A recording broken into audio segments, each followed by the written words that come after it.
And cats don't actually need to make noises to let their, so you can see, how should I put this? They don't necessarily make noises to communicate. They go by their body language, they go by their eyes, they go by the way their their ears are upright. And so one of the things we do when we evaluate the cat is, you know, what is the cat body language saying? Is the cat friendly? Is the cat is feeling cautious? Is the cat shy? So one of the things that you can look at when you're observing the cat is look at the way the ears are upright or pinned back. Look at the whiskers, if they're flared or they're close to their face. Even the composition of their tail. So for instance, a cat that's very shy or nervous will pull in their whiskers. Their ears might be pinned back just a little. They're going, I'm not really sure about what's going on. Their tail can be, they won't be upright, they'll be sort of down. If they're sort of down and they're sort of close to the body, they're not really comfortable. So the other thing is the cat will actually growl and hiss at each other. Cats are constantly posturing for position, and sometimes they actually change the hierarchy. That's one of the few things, like dogs are pack animals, cats really aren't, but they might actually change who's going to be the top cat, and it might change daily, maybe even during they have ledges or something that has height, even if it's not a cat tree. If it's a ledge they have, if it's even furniture, I mean, we actually let our cats get on the furniture because that shows their territory. That's what keeps them safe. The times that cats don't get along or when people have problems with the cats is when the pet parents don't give them places that they can jump on high. They have to have that. That's how they establish their hierarchy. So that's really, real important. Another thing is, say that you have two cats and they're squabbling with each other. One thing you don't want to do is you don't want to put your hand in front of the sparring cats because you could actually get hurt yourself. What you want to do is, and this is one of the things we teach in Open Paw for Cats, you want to actually throw something that makes a noise or something to put between them so it's not your hand. If they can't see what they're looking at, they'll stop. So that's it's a very humane way, and it's a more positive way of stopping a cat fight, and it's very, very effective.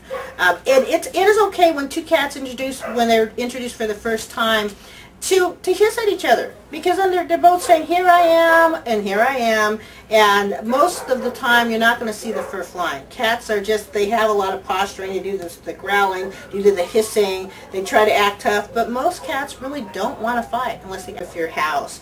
Every cat is different. Some cats love what kind of furniture do you have? Do you have a lot of upholstered furniture?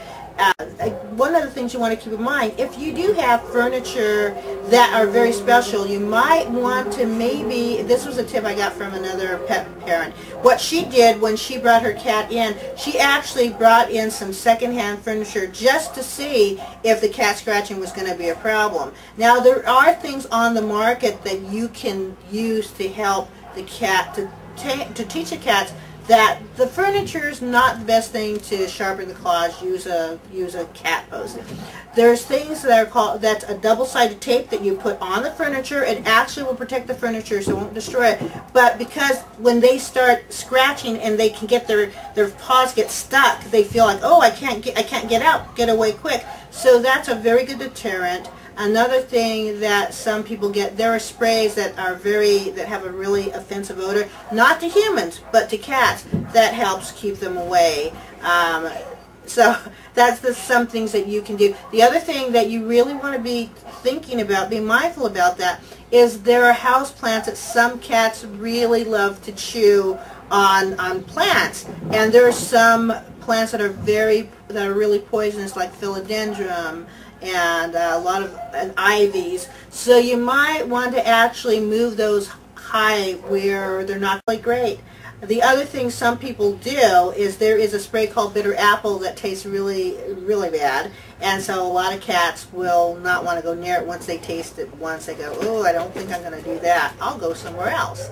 So those are some things that can help save your house and save your sanity. Again, sometimes it's constant negotiation.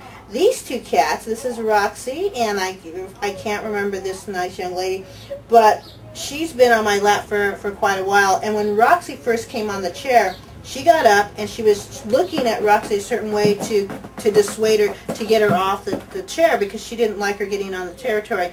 And sometimes, like I said, cats are very subtle. But if you have two cats and they both want to be on your lap, believe it or not, communicate with them. Talk to them in a nice, calm voice. And like I said, cats can actually understand up to 50 words. And you'll see that cats can be very reasonable. But again, it's very important to stay calm, to give both of them a pet here and there, and then they both realize, hey, you know, Hello, and thank you for watching the History of Cats at the Humane Society of the North Bay and our wonderful volunteer, Evie Abston. We're in the cat playroom today, and this room houses all or some of our wonderful cats that we have up for adoption.